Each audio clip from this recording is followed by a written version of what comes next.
How to add Google Maps in Canva. Hello guys and welcome to this new tutorial. Today I'm going to show you how simple it is and very easy to add a Google Map into your Canva design. If it is for a business card, a visit card, or anything. Now all you need to do is to follow up the tutorial from the beginning till the end and you will be good to go.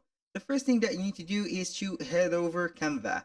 Then you are going to set up the design that you want to add it for.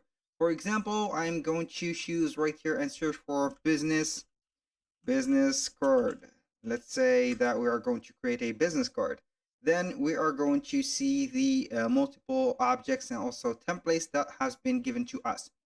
So let's go ahead and use a template. I'm going to use maybe a more simpler one like that.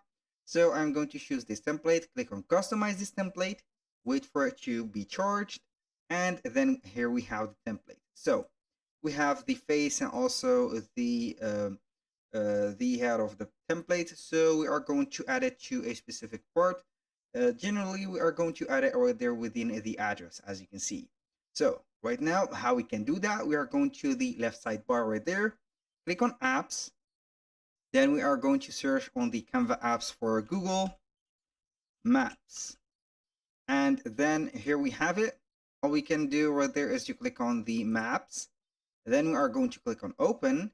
Now we are going to set the address, for example, right here. Let's say that we are going to set New York. Then we are going to click on enter. Here we have New York, USA. Go ahead and click on it and it will be added right there.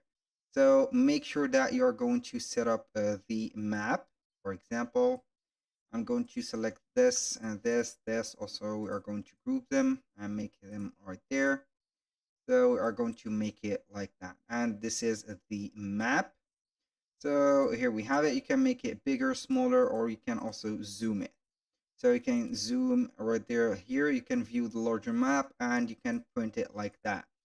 Here we have it. That was all for today's video. Thank you guys for watching. I hope that you have enjoyed the content and hope to see you soon on the next one.